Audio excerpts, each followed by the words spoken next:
Oke ya, jadi pada video kali ini Bapak akan membahas tentang kisi-kisi soal pilihan berganda untuk mata pelajaran fisika ya, untuk ujian akhir sekolah. Oke, langsung aja kita ke soalnya.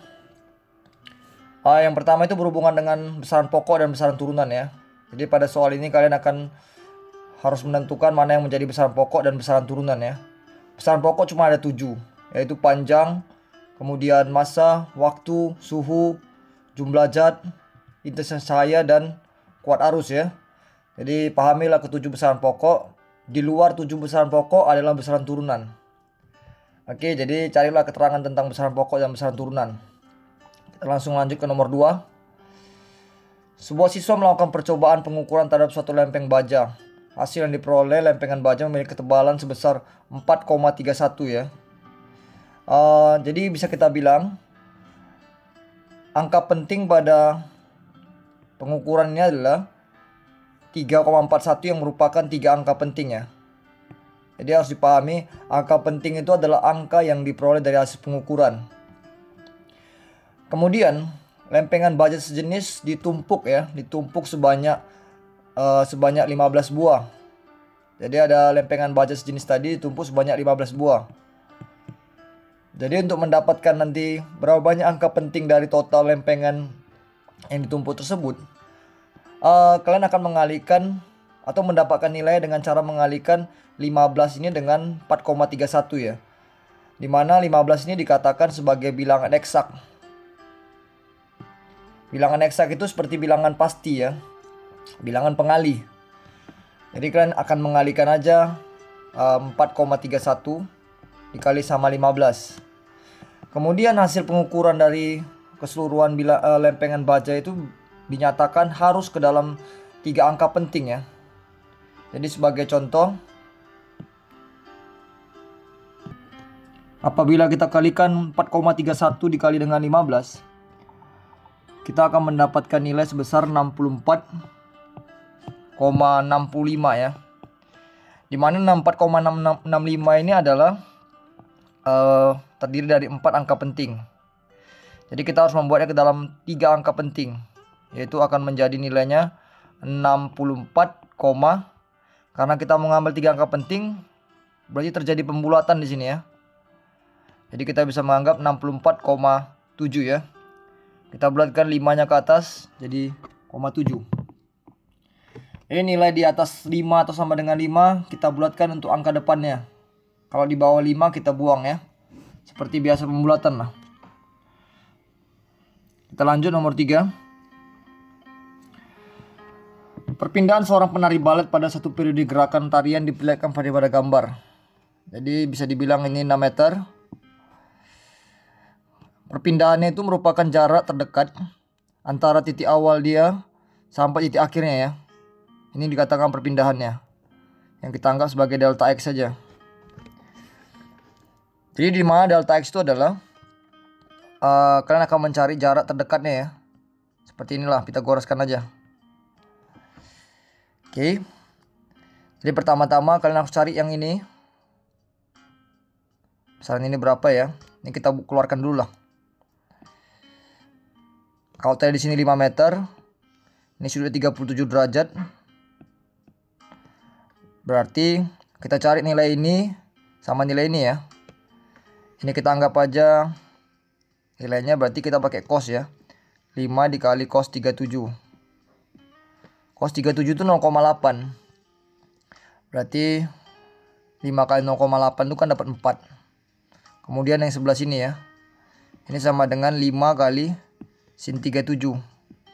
Sin 37 itu 0,6. Berarti nilainya adalah 3. Jadi kalau kita gambarkan ulang, ini 6 meter. Kemudian dia berbelok ke atas. Dimana perpindahannya di sini, ini 4 meter, ini 3 meter. Kemudian dia bergeser ke sini sebesar 2 meter. Kemudian dia naik ke atas sebesar 3 meter. Berarti kemiringannya ini jarak dari sini ke sini ya. Kita pakai Pitagoras. Jadi kalau ditandain Pitagorasnya adalah yang ini sama yang ini ya. yang bakalan kita keluarkan menjadi seperti inilah.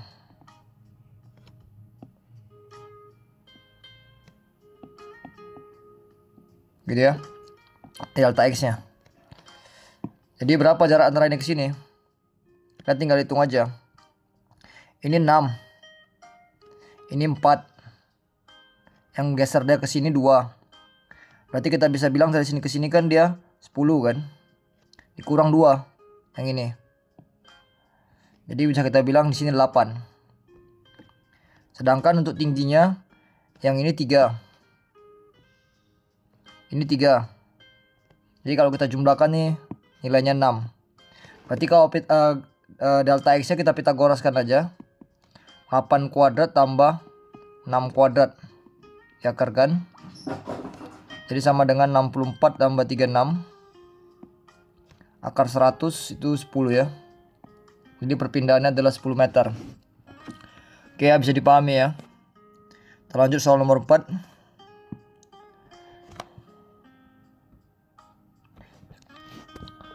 Sebuah mobil pada saat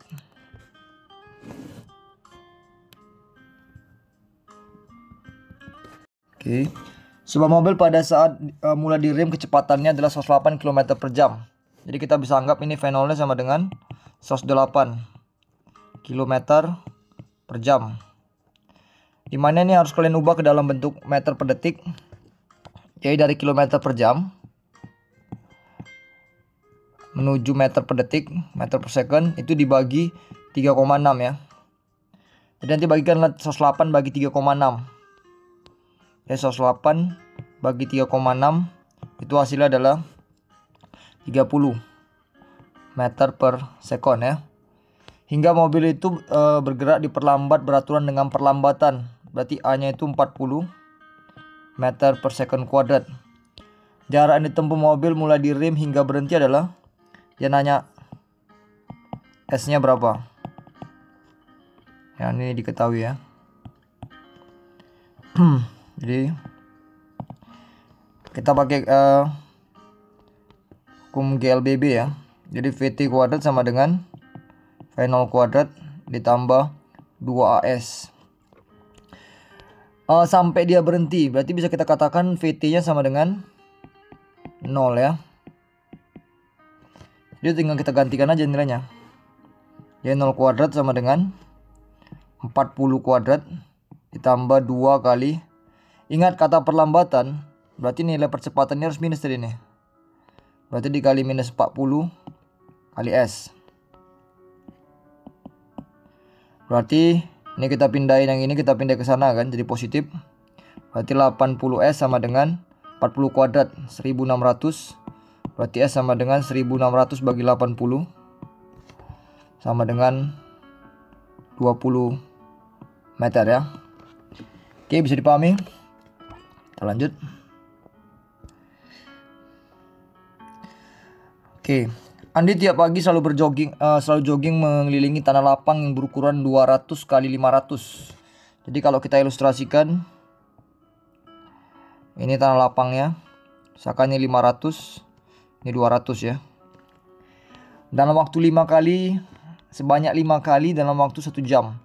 Jadi N-nya itu 5 kali. Baru kemudian T-nya itu 1 jam. Oke ya.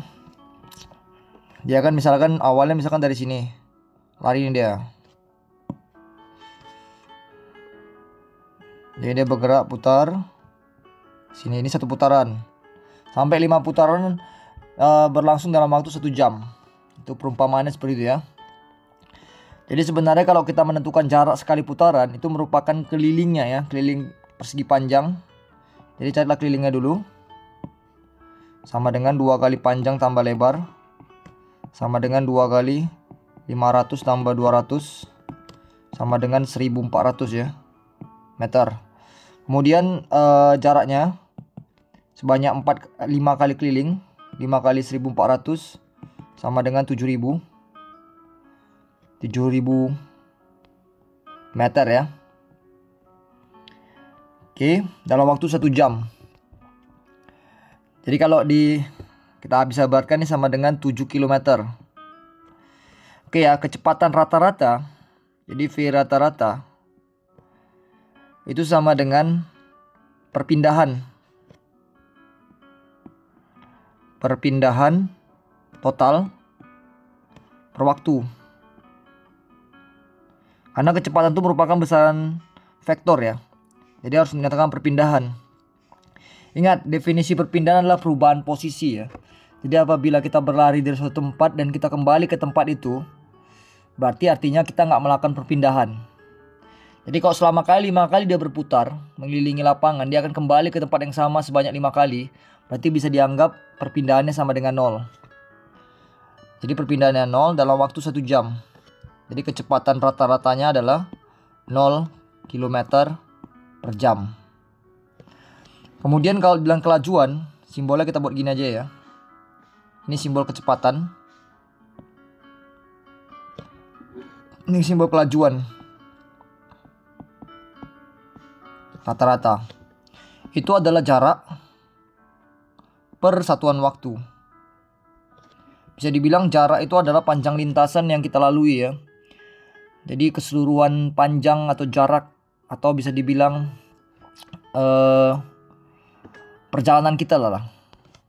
Itu sebanyak 7 km dalam waktu 1 jam. Jadi kelajuan rata-rata kita adalah 7 km per jam ya.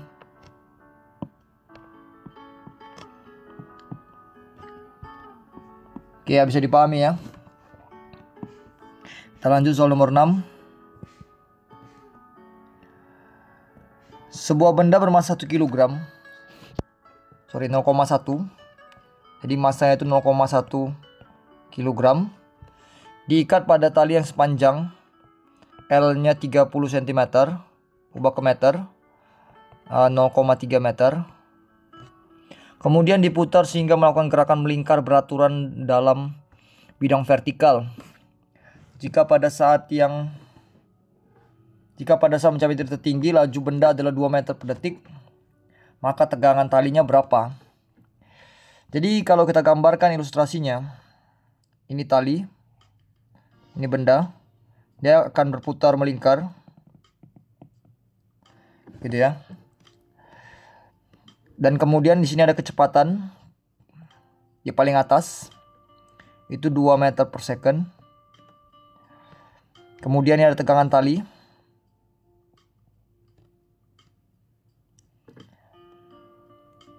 Oke ya, di sini ada berat benda.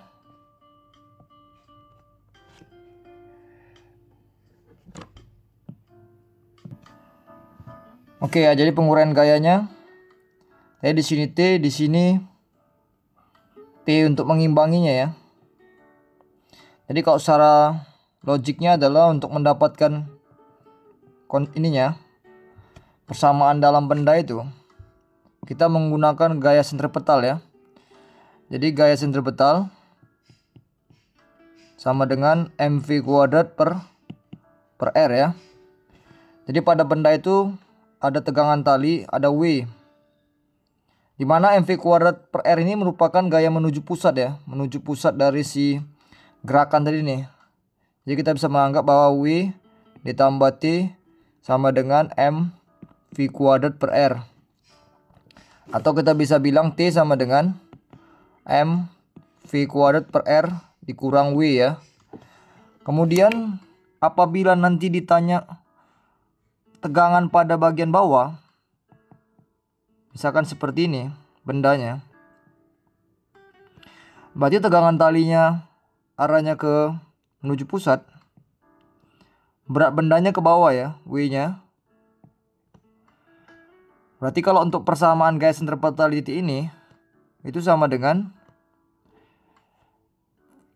F sentripetal sama dengan mv kuadrat per r. Di sini nanti karena dia menuju pusat, berarti arah yang menuju pusat itu kita bilang arah lebih positif ya. Jadi T dikurang W sama dengan mv kuadrat per r. mv kuadrat per r. Berarti T sama dengan mv kuadrat per r ditambah W-nya. Gitu ya. Kalau dia di bawah, kalau dia di sini nanti di setiap titiknya itu ada sudutnya lagi ya. Kita harus penguraian gaya. Jadi mungkin sedikit lebih lama pengerjaannya. Oke ya, jadi kita lanjutkan lagi ini untuk soal ini. Jadi yang kita pakai rumus tegangannya nanti yang ini. Jadi T sama dengan mv kuadrat per R. M-nya 0,1. V-nya tadi kecepatannya 2 kuadrat per R-nya 0,3 kurang ini M kali G, berarti 0,1 kali 10 sama dengan ini berarti 4/3 dikurang 1, berarti sama dengan 1/3 Newton ya. Oke ya, dapat dipahami ya. Kita lanjut.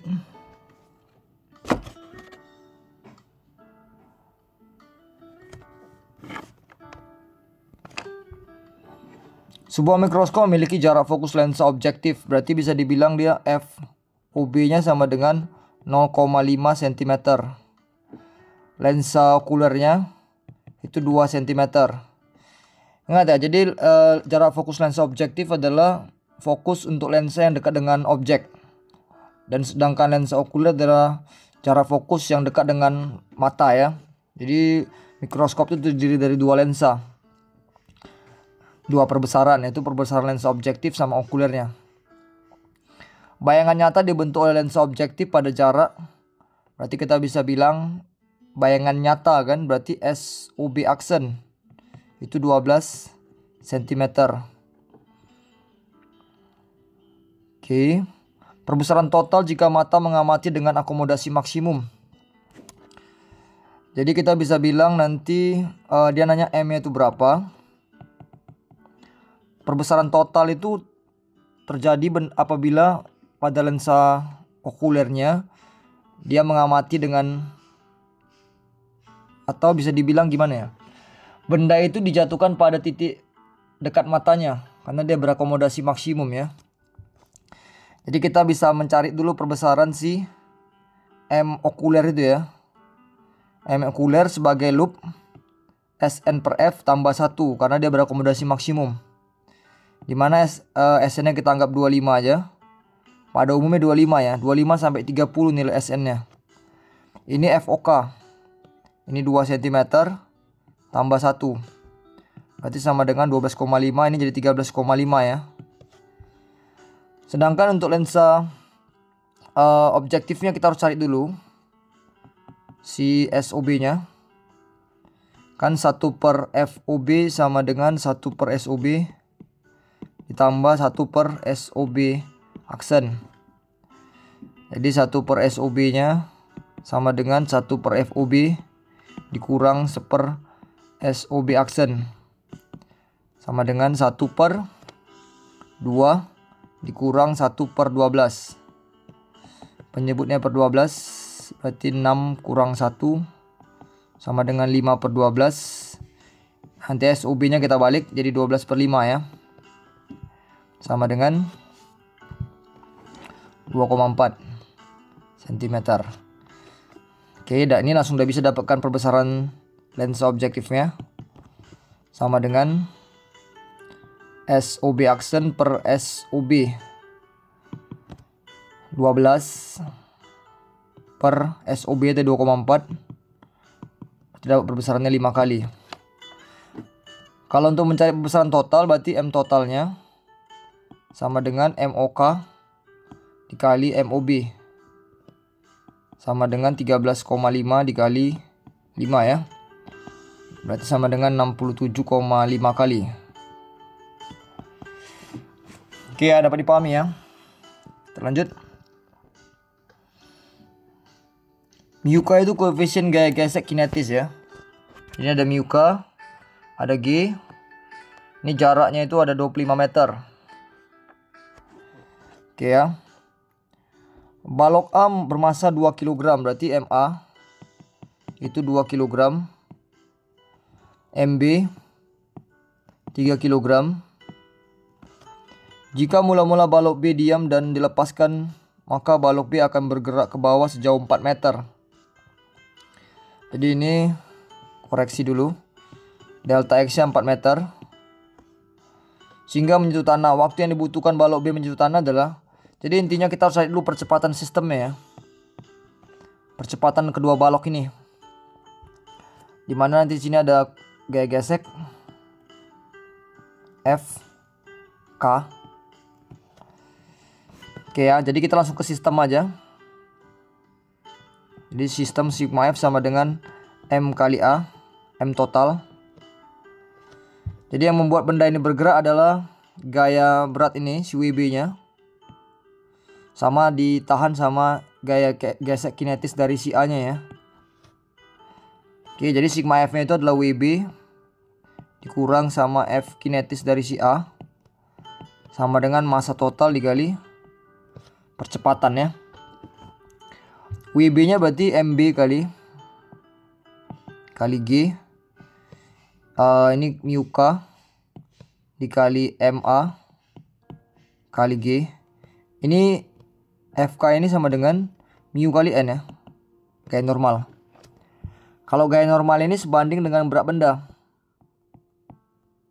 Jadi tadi berat bendanya kan yang ini berarti mu dikali WA.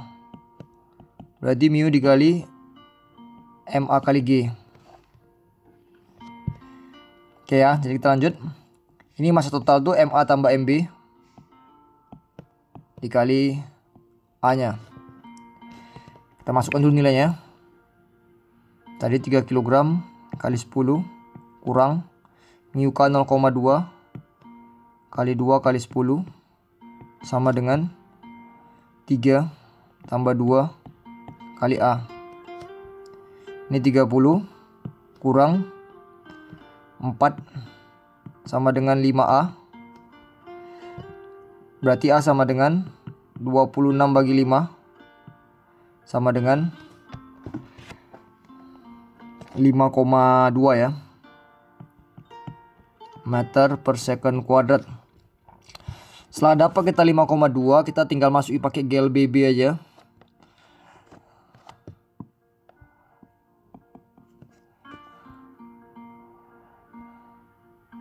Kita pakai GLBB aja, berarti sama dengan VT kuadrat waktu yang dibutuhkan. Oh, berarti kita pakai rumus yang H sama dengan V0T ditambah setengah GT kuadrat. Dimana kecepatan awal mula-mula diam, berarti ini sama dengan 0. Hanya 4 meter. Setengah dikali 10. Ini bukan A ya. Bukan G, tapi ini A. Berarti A yang tadi 5,2 dikali T kuadrat.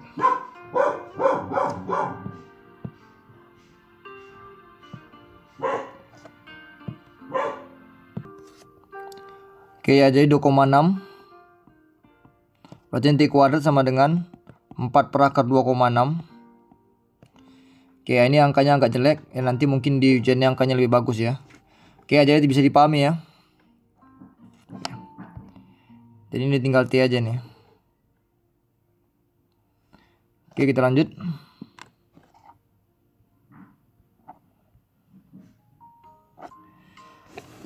Berapa kalori yang diperlukan untuk mengubah 20 gram es dari suhu? Berarti kita bisa ketahui massanya tadi 20 gram. Atau sama dengan 2 kali 10 pangkat min 2 gram. Dari suhu T0 nya min 20 derajat Celcius. Sampai T akhirnya sama dengan 120 derajat Celcius. Kalori jenis es itu 0,5. Ini satuannya kalori per gram derajat Celcius. Jadi tadi satuannya nggak usah diganti, nggak apa-apa ya. Karena satuannya dalam bentuk gram dari ini. Kalori leburnya itu kita simbolkan dengan L, besar 80 kalori per gram. Coba ini sedikit koreksi ya. Ini nggak usah sampai uap air lah. Ini menjadi air aja karena nanti terlalu besar ya. Menjadi air pada suhu 100 derajat Celcius. Berarti kita koreksi dulu. Ini jadi 100 saja. Oke ya. Jadi tahapan untuk langkahnya jadi lebih sedikit ini ya. Dia tanya berapa Q-nya. Oke, kalau dalam bentuk grafik untuk buat perubahan atau fase zatnya, pertama dia dari suhu min 20 naik menjadi suhu 0. Kemudian dia masuk tahapan melebur. Ini melebur nih pada suhu 0. Kemudian dia naik lagi sampai dia suhunya menjadi 100 derajat Celcius pada kondisi air ya. Jadi kalau dalam kondisi air dia belum menguap. Jadi tahapannya masih 3 aja. Naikkan suhu dulu. Kemudian dia melebur. Kemudian dia naikkan suhu lagi dalam kondisi air. Di sini dia masih es ya. Ini es, tapi di sini ada air. Oke, jadi untuk mendapatkan Q-nya, Q totalnya sama dengan Q1 tambah Q2 tambah Q3. Q1-nya karena menaikkan suhu berarti kita pakai MC delta T. Q2-nya itu dia kondisi melebur, M dikali L. Terus kemudian kondisi yang ketiga itu MC delta T lagi. Yang pertama masanya 20. C-nya itu 0,5. Delta T-nya dari min 20 ke 0 ya. Berarti 20. Ditambah 20 dikali L tadi 80. Ditambah M-nya 20 dikali C air. Itu 1 ya. Dikali delta T-nya itu 100. Dari 0 ke 100 ya. Dari sini nih. Ini 100 derajat Celcius. Oke, ini tinggal kita kali aja ya. 400 berarti 200 tambah 1600 tambah 2000 ya. Berarti sama dengan 3600 3800 ya kalori. Oke, bisa dipahami ya. Nanti kalau masalah ngubah satuannya, ingat 1 kalori itu sama dengan 4,2 Joule. Ya. Oke, bisa dipahami ya. Teruskan. Seorang bermasuk mendidihkan 2 kg air pada suhu 20 derajat Celcius dengan satu panci berkapasitas kalor 100 kalori per derajat Celcius yang menggunakan kompor listrik 500 watt 200 volt. Waktu yang diperlukan untuk maksud ini adalah berapa menit? Jadi di sini kita ingin memanaskan air dalam kalorimeter, dalam suatu panci, di mana pancinya juga akan mengalami peningkatan suhu ya.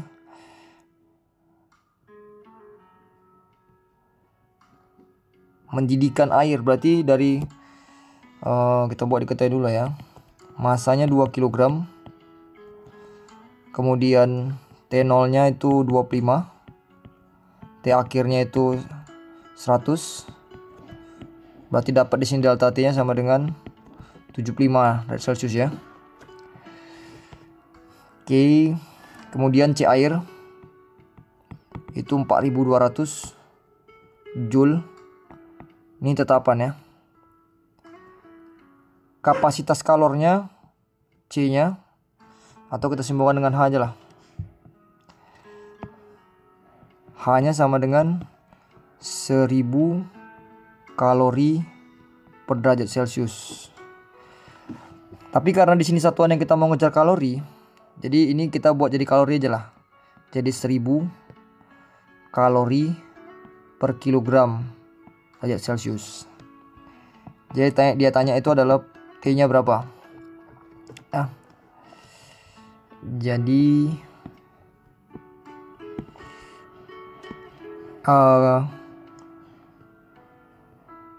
energi listrik kita ubah menjadi kalor.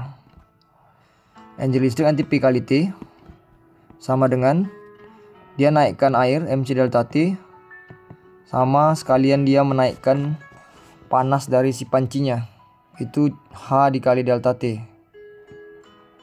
Itu rumusnya ya.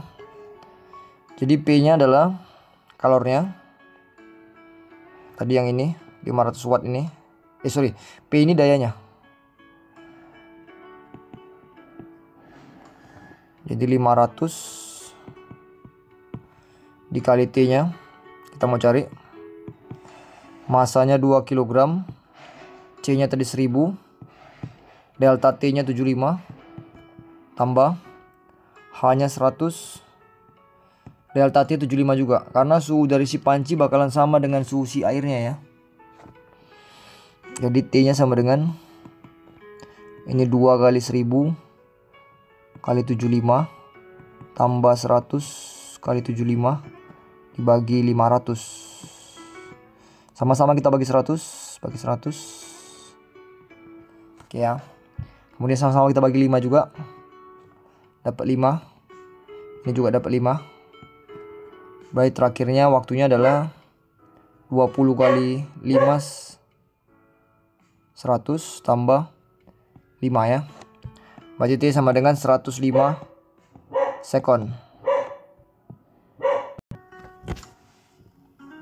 Oke, kita lanjut. Jika tahanan kawat perak pada temperatur 20 derajat Celcius adalah 2,5 ohm dan koefisien temperatur terhadap tahanan kawat tersebut adalah 0,005, maka temperatur yang menyebabkan harga tahanan kawat tersebut menjadi 3 kali lipat. Jadi di sini dikasih tahu temperatur awalnya, T0 nya. Oke, besar aja lah kita buatnya. T0 nya sama dengan 20 derajat Celcius. R0 nya 2,5 ohm. Dan koefisien temperatur itu alfanya sama dengan 0,05 ya. Dia tanya berapa suhu akhirnya, T akhir. Jadi langsung aja T akhir, atau kita pakai rumus RT, dimana RT nya itu 3 kali R0. Jadi RT sama dengan R0 dikali 1 tambah alfa kali delta T, dimana RT nya 3 R0, ini R0, 1 ditambah 0,005 delta T, ini coret. Kemudian satunya pindahin ke sana kurang ya, berarti jadi 3 kurang 1 2 sama dengan 0,005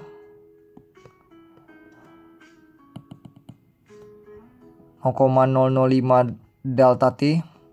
Berarti delta T sama dengan 2 dibagi 0,005 sama dengan 400 ya. 400 derajat Celcius. Dimana delta T itu sama dengan T akhir dikurang T awal. Kita mau cari T akhirnya. Jadi T akhir sama dengan T awal ditambah delta T sama dengan 400, sama dengan 20 tambah 400. 420 derajat Celcius ya. Oke ya, bisa dipahami. Kita lanjut. Sebuah partikel sedang bergerak dengan satu bidang datar dengan sumbu koordinat X dan Y. Posisi partikel itu berubah terhadap waktu yang mengikuti persamaan, di mana persamaan partikelnya adalah 3 tambah 8 TI ditambah 3 tambah 6 TJ ya. Posisi partikel itu berubah terhadap waktu mengikuti persamaan, tadi udah. Besarnya kecepatan rata-rata. Jadi dia nanya V rata-ratanya berapa. Jadi sebenarnya rumus V rata-rata itu sama dengan delta R per delta T. Kan pada selang waktu 3 sampai 1 kan. Berarti kita bisa anggap R3 dikurang R1 nya per 3 kurang 1. Jadi R3 itu sama dengan 3 ditambah, gantikan T nya 3 ya, 8 kali 3I dikurang 3 T belum ya, 3 tambah 6 kali 3 J kurang, gantikan 1, 3 ditambah 8 kali 1 I ditambah 3 tambah 6 kali 1 J per 2 ya, sama dengan ini 27I ditambah, tadi ini tambah ya, ditambah 21J kurang ini 11I ditambah 9J per 2 ya. Kemudian 27 kurang 11 itu 16I ditambah 21 kurang 9 12J per 2 berarti sama dengan 8I tambah 6J. Oke, untuk dapatkan besarannya itu kita pakai, ini kan merupakan vektor kecepatan rata-rata. Untuk mendapatkan besarannya kita pakai Pitagorasnya ya, berarti 8 kuadrat tambah 6 kuadrat. Ini untuk dapat besaran vektornya ya. Berarti jadi 10 lah kira ya. Oke ya, bisa dipahami ya. Kita lanjut. Oke, nomor 13 ini sebenarnya tempatnya terlalu sedikit untuk penyelesaiannya. Kita coba aja lah. Benda di permukaan bumi beratnya 200 Newton, kemudian benda tersebut dibawa ke suatu planet yang memiliki massa 10 kali massa bumi, sedangkan jari-jarinya 2 kali jari-jari bumi. Jadi di sini konsepnya adalah berhubungan dengan berat benda, di mana F sama dengan G M1 kali M2 per R kuadrat. Oke ya. Jadi di sini kita bandingkan aja. Jadi F di bumi dibagi F di planet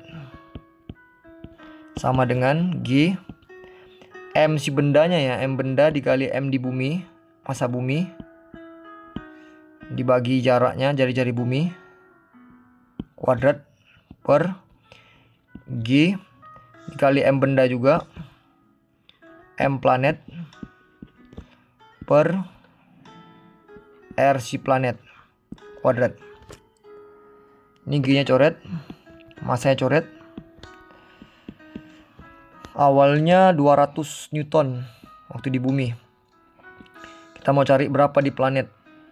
Jadi kita anggap F planet aja. Sama dengan M buminya kita anggap M bumi.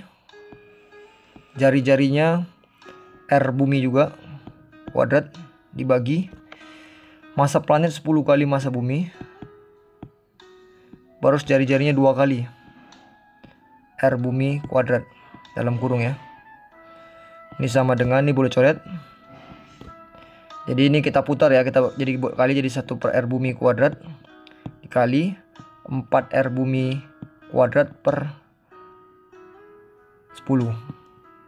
Ini bisa coret. Ini coret 2 per 5. Kemudian kita kali silang yang ini, kali silang ya, berarti menjadi 2F planet sama dengan 1000, berarti F planet sama dengan 500 Newton. Oke ya, bisa dipahami ya. Nanti di sini nomor 14 teori tentang gerak harmonis sederhana. Jadi nanti cari hubungan antara simpangan, kecepatan dan percepatan. Jadi kondisi apabila simpangannya maksimum, gimana dengan kecepatannya? Apakah dia maksimum juga atau sama dengan 0 atau berapa? Dan gimana hubungan dengan percepatannya ya? Itu bisa dicari tahu nanti ya. Basic dasarnya adalah Y sama dengan A sin omega T. Dari sini kata kuncinya nanti ya. Coba ini dicari aja lah referensinya. Kemudian tentang nomor 15 juga percobaan yang itu pada interferensi gelombang ya, celah ganda. Ini juga nanti basicnya adalah atau konsep dasarnya berhubungan dengan D sin theta sama dengan N dikali lambda atau D dikali Y per L sama dengan N dikali lambda. Ini bisa dicari lagi atau dibuka catatannya yang berhubungan dengan interferensi gelombang ya. Apa yang berpengaruh terhadap panjang gelombang? Yaitu lebar celah.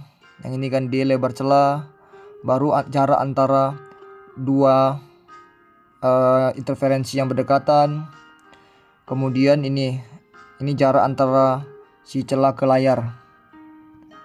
Sedangkan N ini menyatakan ORD-nya keberapa ya, ORD terang keberapa. Oke ya, nanti dipahami aja tuh. Kita lanjut. Nomor 16. Sebuah tongkat yang panjangnya 50 cm dan tegak di atas permukaan tanah. Ini ada tongkat nih yang kita mau tancapkan di tanah. Ini tanah kan. Dengan cara menjatuhkan martil ke sini.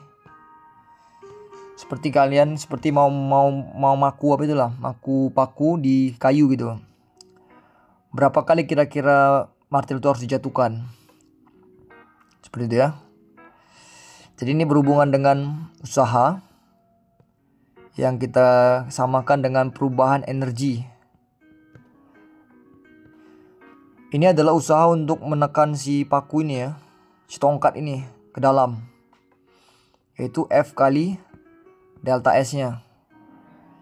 Sama dengan terjadi perubahan energi potensial. Jadi delta EP-nya. Dimana F ini adalah gaya tahanan si 10⁻³ ini ya. Sedangkan delta S nya dia ingin ini kan tadi 40 cm kan. Berarti delta S nya 0,4 meter. Si tongkat si martil ini dijatuhkan beberapa kali, berarti N dikali delta EP nya, mg dikali delta H nya. Berarti ini jadi 4 kali 10⁻² yang ini ya. Sama dengan N. Masanya 2 kg 10. Delta H-nya 0,5 meter. Berarti N sama dengan 4 kali 10⁻² 400 bagi ini 20 kali 0,5 10. Berarti N-nya sebanyak 40 kali ya. Oke ya, bisa dipahami ya. Ya, tinggal diulangi lagi videonya kalau misalkan kalian mengalami kesulitan ya. Kita lanjut soal berikutnya.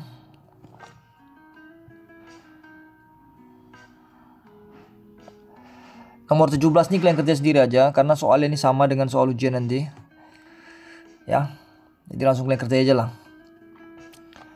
Ya pasti hubungannya adalah nanti torsi tau sama dengan F kali L dikali sin theta. Jadi ingat putaran arah jarum jam ya. Putaran arah jarum jam, searah jarum jam itu negatif, berlawanan jarum jam itu positif. Taunya. Ya nanti coba dibuka lagi catatannya ya.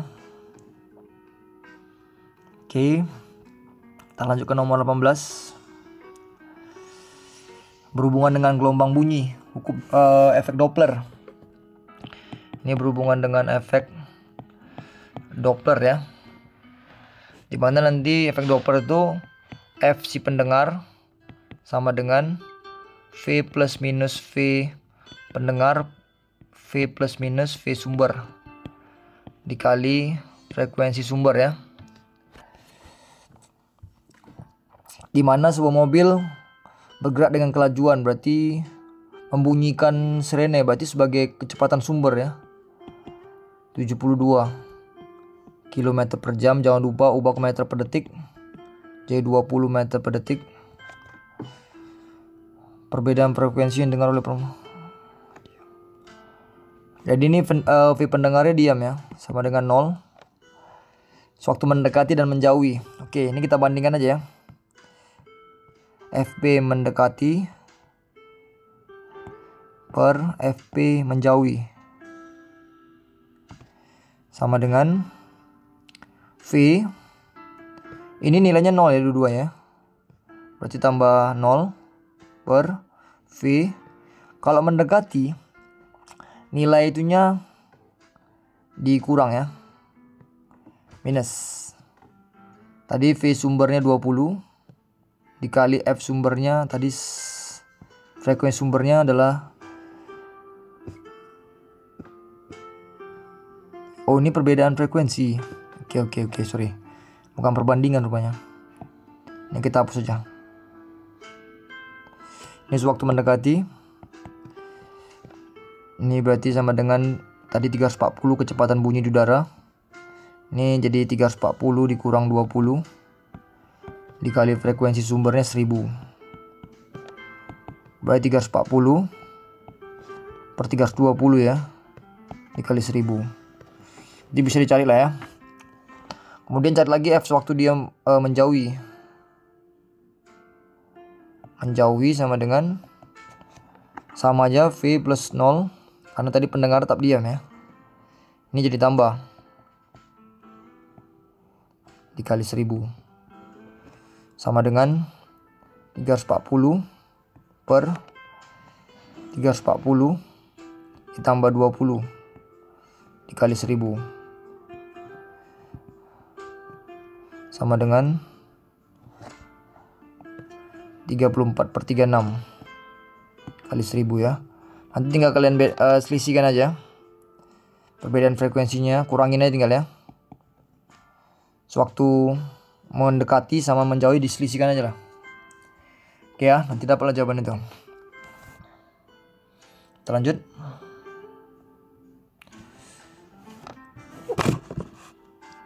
Sebuah papan reklame dengan ukuran panjang 1 meter.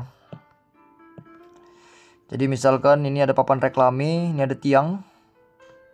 Ini papan reklame 1 meter.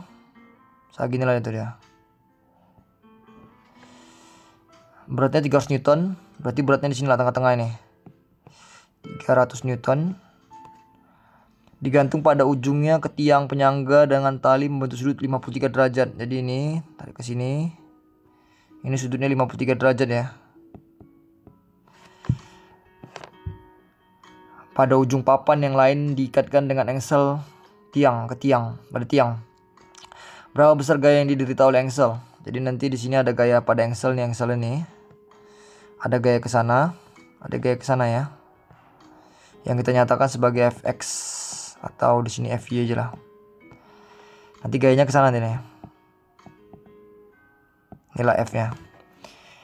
Oke ya, pertama kita cari dulu, pakai torsi dulu nih. Ini tegangan tali. Berarti sigma tau sama dengan 0. Ini untuk torsi ya, di titik ini ya, titik A misalkan. Sigma tau di titik A sama dengan 0. Berarti dari sini ke sini kita anggap aja ini tadi panjangnya L. Ini berarti setengah L ya. Karena titik berat pada benda itu di tengah-tengahnya ya. Ini kita buat aja WB aja lah, W benda. Jadi W benda dikali panjangnya lengan bendanya dikali sin 90. Langsung kita samakan aja lah. Dengan T dikali lengan si T dikali sin 53. Dikali sin 53. Berarti tadi kan bebannya tadi 300 Newton. Lengan bebannya setengah dikali lengan setengah L lah bisa bilang. 91. Sama dengan T-nya 1 meter. T-nya mau dicari. Lengannya juga tadi panjangnya 1 meter. Kita anggap aja L aja. Dikali sin 53 itu 0,8. Ini coret L nya. Berarti kita dapat T-nya sama dengan 150 dibagi 0,8. Atau bisa kita bilang 1500 dibagi 8. Sama dengan 75 bagi 2, 37,5, 18,75 ya. Oh bukan, sorry, 187,5.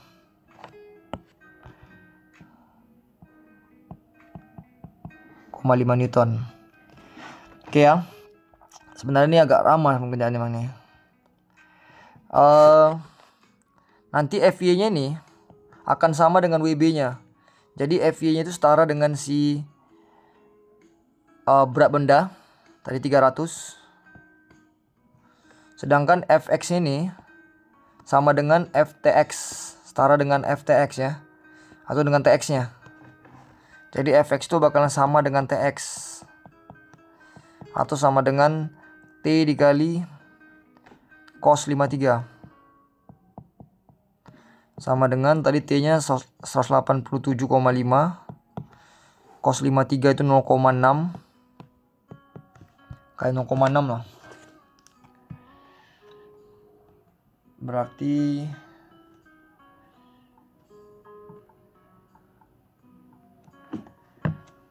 sekitar 112,5.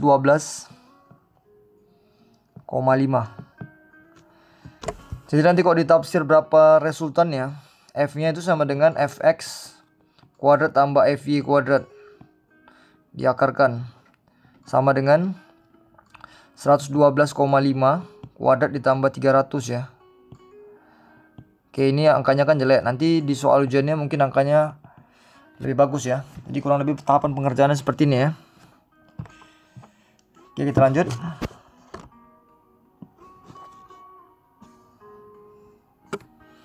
Oke, mesin Carnot, termodinamika ya. Jadi pada mesin Carnot itu efisiensi itu rumusnya 1 dikurang T rendah per T tinggi. Ini ya rumusnya ya. Jadi efisiensinya tadi kan 0,3, 30 derajat atau 0,3 lah kan, 30/100. TR-nya ini harus diubah dalam Kelvin ya. Ini reservoir panas, ini reservoir tinggi ya. Berarti ini T tingginya 327 derajat Celcius. Ubah Kelvin ditambah 273 sama dengan 600 Kelvin ya. Jadi T rendah dikurang T tinggi tadi 600. Ini posisinya di rocker aja. Jadi TR per 600 sama dengan 1 dikurang 0,3. Berarti TR kita dapat, ini kan 0,7 yang ini, kali 600 ya. Berarti jadi 420 derajat, 420 Kelvin. Oke ya. Kan di sini dia bilang dia ingin menaikkan efisiensinya menjadi 50%. Maka penurunan suhu reservoir dingin itu reservoir rendah lah ya, agar efisiensinya menjadi 50%. Jadi kita harus cari lagi T rendahnya. Kan 1 dikurang T rendah per T tinggi kan. Efisiensi tadi jadi 60%, 0,6. 1 dikurang T rendah, T tingginya tadi 600. Oke, ini pindahin aja. Berarti T rendah per 600 sama dengan 1 kurang 0,6. Berarti T rendah per 600 sama dengan 0,4. Berarti T rendahnya akan menjadi 240 Kelvin. Jadi berapa besar penurunannya? Delta TR nya. Jadi dari 420 turun jadi 240. Sama dengan 180 Kelvin ya. Oke ya, bisa dipahami ya. Lanjut. Dua benda bermuatan 5 mikrokulum. Jadi ada dua benda nih. Besarnya 5 mikrokulum. Ini 5 mikrokulum ya. 5 mikrokulum itu 5 kali 10 pangkat negatif 6 ya. Ini juga sama.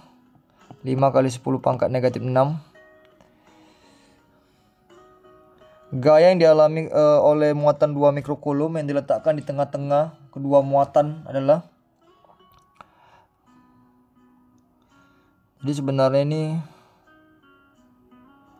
ada muatan 2 mikrokulum ya. Jadi ini anggap aja Q1, ini anggap Q2, yang ini Q3 ini. Oke ya, jadi kalau gaya sama positif, gaya tolak menolak. Berarti kita dapatkan nanti F31 ke sini, baru F32 arahnya ke sini ya. Oke, jadi untuk mendapatkan resultan gaya F-nya, itu sebenarnya kan ini arahnya berlawanan. F31 dikurang F32 lah. Tapi sebenarnya ini gampang aja ya. Dikarenakan kalau kita lihat F31-nya itu nanti sama dengan F32 ya. Karena apa? Muatan yang Q1 sama Q2 sama. Jadi kalau kita cari F31 aja, itu kan sama dengan K Q1 Q2 1 kali Q3 dikali R13 kuadrat.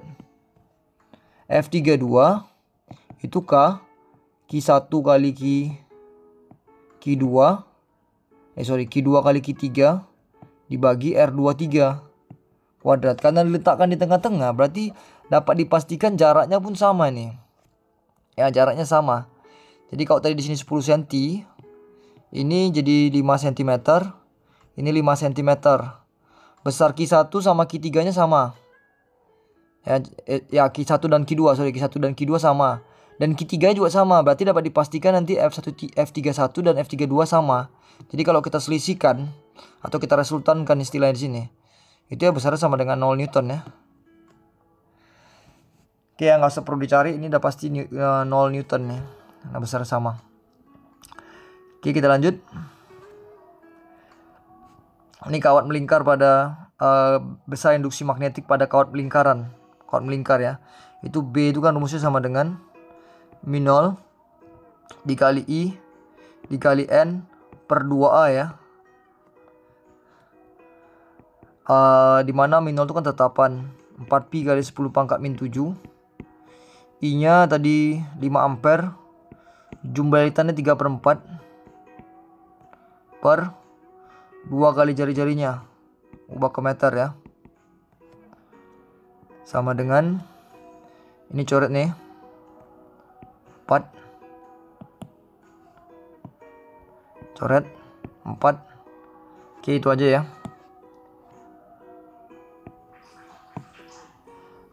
15 bagi 4 tinggal ini ya. 15 bagi 4 itu 3,75 kali 10 pangkat min 5 Tesla. Oke ya. Itu. Kita lanjut. Sebuah elektron dengan kecepatan, jadi kita bisa bilang V sama dengan 2 kali 10 pangkat 6 meter per second searah sumbu X positif. Berarti kalau kita gambarkan, ini X positif, ini Y positif, ini misalkan Z positif, ini ya, 3 dimensinya ya. Ini ingat pakai kaidah tangan kanan ataupun kaidah tangan kiri ya. Ingat jempol itu gaya, jempol itu kecepatan kalau pada muatan. Kemudian telunjuk itu besar arah dari medan magnet. Kemudian ketiga jari itu, 3 jari lainnya menentukan arah gaya ya. Jadi bisa kita bilang ini elektron muatan negatif bergerak dengan kecepatan ke arah X, ini V nya. Kemudian memotong medan magnetik B nya besarnya 2 kali 10 pangkat minus 4 Weber atau Tesla itu ke arah Y positif. Berarti bisa kita bilang B nya ke sana. Nilai Q nya itu sama dengan 1,6 kali 10 pangkat min 19 Coulomb ya. Kalau untuk mencari gayanya, F nya, F sama dengan B Q V ya. B kali Q kali V dikali sin theta. B nya 2 kali 10 pangkat minus 4, Q nya 1,6 kali 10 pangkat min 19, V nya 2 kali 10 pangkat 6, sin nya 91 sama dengan 2 kali 1,6 3,2 kali 2 6,4 kali 10 pangkat min 4 tambah 19 itu min 23, min 23 tambah 6 min 17, itu satuannya Newton. Tinggal arahnya ya. Arahnya perhatikan pakai kaidah tangan kanan, tapi di reverse nanti ya. Kita pakai kaidah tangan kanan boleh, tapi di reverse karena dia elektron ya. Ingat seperti yang bilang ya, V B nya ke atas, berarti kalau pakai kaidah tangan kanan dia harusnya arahnya ke arah Z negatif kan. Tapi karena elektron kita reverse, jadi arahnya ke arah sana ya. F-nya jadi ke arah Z positif. Oke ya, bisa dipahami ya. Kita lanjut. Sebuah induktor berarti L-nya 20 mH atau 2 kali 10 pangkat min 2 Henry yang berubah tergantung dengan waktu. Persamaan I-nya sama dengan T dikali 2 dikurang 3T. Berapa besar GGL yang ditimbulkannya? Jadi GGL induksi itu sama dengan minus L DI per DT ya. Kita pakai DI per DT karena merupakan fungsi waktu, jadi kita pakai turunan nanti. Jadi kalau ini kita kalikan aja, kita jabarkan, jadi kan 2T nih dikurang 3T kuadrat. Jadi I aksennya, I turunannya atau DI per DT nya itu sama dengan 2 dikurang 6T ya. Jadi pada saat nanti 5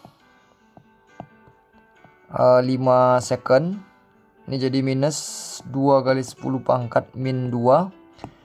Ini berarti 2 dikurang 6 kali 2. 6 kali 5 sama dengan minus 2 dikurang 30 min 28. Berarti jawabannya itu jadi minus 56 kali 10 pangkat min 2 volt. Itu sama dengan 0,56 volt. Positif. Oke ya, bisa dipahami ya. Kita lanjut ke nomor berikutnya. Transformator atau trafo digunakan untuk mengubah tegangan 200 volt ke tegangan yang diinginkan. Berarti bisa dibilang V primernya adalah 200 volt ya. Efisiensi transformatornya itu 60% atau 0,6 kita anggap. Kumparan sekunder dihubungkan dengan lemari es berdaya. P-nya 120. Ini P sekunder ya. V sekundernya 100 watt, 100 volt. Dia tanya I sekunder.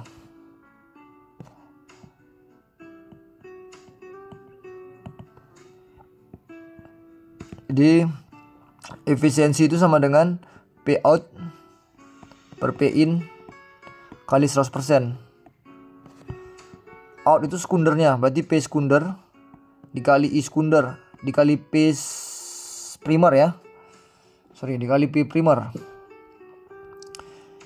Kita nggak perlu 100% karena efisiensinya kita buat dalam bentuk desimal 0,6. P sekundernya itu berarti V sekunder. Kita tetap pakai P sekunder aja. Sedangkan P primernya itu dikali V primer dikali I primer ya. Jadi yang ini nggak kita pakai nih. Jadi untuk dapatkan P sekundernya kita kali silang 0,6 dikali V primer tadi 200 ya, 200 dikali I primernya. Oh bentar, dia nanya rupanya I primer tadi. Ini salah, bukan I sekunder nih, primer dikali I primer. Jadi tadi kan P sekundernya tadi besarnya 120. Ini 0,6 kali 200 120 dikali I primer ya. Jadi I primernya sama dengan 1 ampere. Oke ya, bisa dipahami ya. Kita lanjut.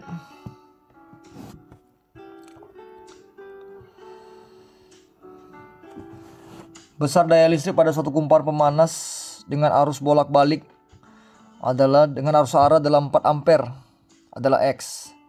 Jadi P itu rumusnya kan I kuadrat kali R. Jadi kita tinggal bandingkan aja ya. Jadi P sewaktu dia searah DC kita bandingkan dengan P sewaktu bolak-balik.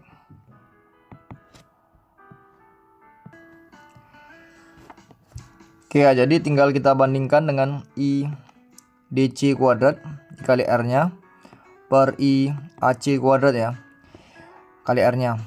Untuk mendapatkan pada kuat arus pada rangkaian AC yang kita gunakan itu adalah arus efektifnya ya.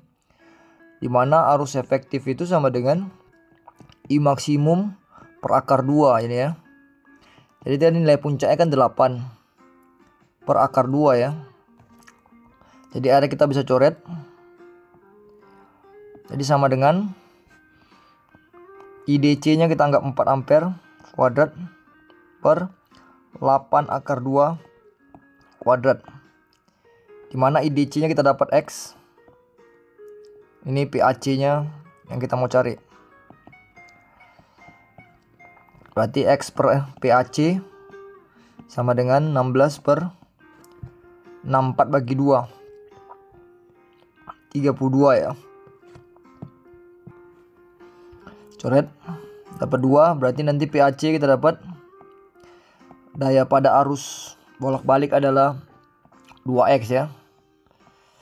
Oke, bisa dipahami ya. Kita lanjut.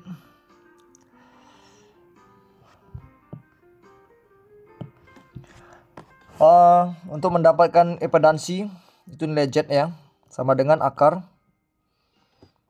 R kuadrat ditambah XL dikurang XC kuadrat. Dimana XL itu rumusnya omega kali L. Omeganya ini 200 tadi ya. L nya ini 0,1, berarti sama dengan 20 ohm. Sedangkan XC nya sama dengan omega kali 1 per omega C, sama dengan 1 per 200. C nya tadi 500 mikrofarad, berarti 50 mikrofarad. 50 kali 10 pangkat negatif 6 ya, mikro ya. Yang 10 pangkat negatif 6 nya kita naik ke atas, jadi 10 pangkat 6 per 200 kali 50 itu 10.000 ya. Yang ini kali ini kan 10.000 nih, jadi 10 pangkat 4 kan. Berarti kita bisa bilang 10 pangkat 2 ohm.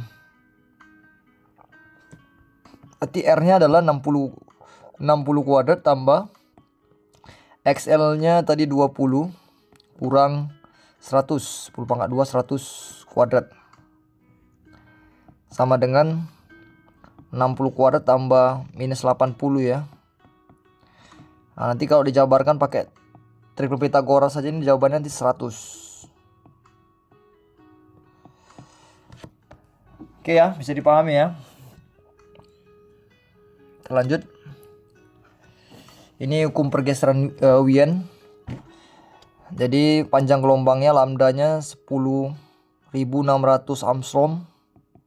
Itu sama dengan 10.600 kali 10 pangkat min 10, atau sama dengan 1,06 kali 10 pangkat minus 6 meter. Terus itu konstantanya, itu nilai C nya ya 2,9 kali 10 pangkat min 3 meter Kelvin.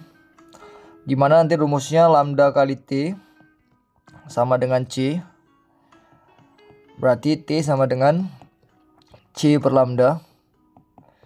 Dimana C nya adalah, dimana C tadi 2,9 kali 10 pangkat min 3 dibagi 1,06 kali 10 pangkat minus 6. Jadi kalau kita misalkan bagi nih 2,9 dibagi 1,06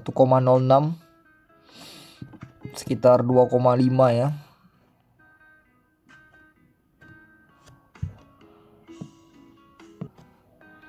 Oke ya, ini jawabannya koma nanti. Kita koreksi sedikit aja lah. Kita ganti aja nanti yang ini. Jadi panjang gelombangnya jadi 11.600 saja. Ya, ini jadi 1,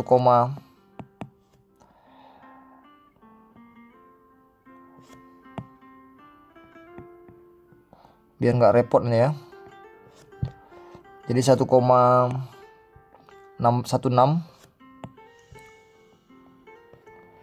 Jadi kalau dibagi ini sekitar 2,5 kali 10 pangkat 3, atau bisa kita bilang 2500 Kelvin ya. Atau nanti kalau dalam derajat Celcius, ingat ya, ini satunya Kelvin. Kalau dalam derajat Celcius itu harus dikurang dengan 273 ya. Berarti 2227 derajat Celcius. Oke ya, bisa dipahami ya. Kita lanjut. Oke, ini soal nomor terakhir. Sebuah roket bergerak dengan kecepatan 0,6 C. Apabila dilihat dari pengamat yang diam, panjang roket itu akan menyusut berapa ya. Jadi kita anggap aja panjang L0 kita anggap sebagai L. LT-nya itu panjang akhirnya itu sama dengan pakai konstantasi panjang ya. Akar 1 dikurang V kuadrat per C kuadrat dikali L0. Sama dengan 1 dikurang V-nya 0,6 C kuadrat per C kuadrat akar dikali L0 nya. L lah berarti kan. Seperti yang Pak bilang kemarin, kawannya 0,6 itu 0,8 L. Jadi kalau dia bilang berapa banyak menyusutnya, kita anggap aja delta L itu L0 dikurang LT ya. Berarti L dikurang 0,8 L sama dengan 0,2 L penyusutannya kan. Persen penyusutannya sama dengan 0,2 L per L kali 100%. Berarti sama dengan 20% ya. Oke ya. Untuk nomor 30 nanti berhubungan dengan teori kuantum.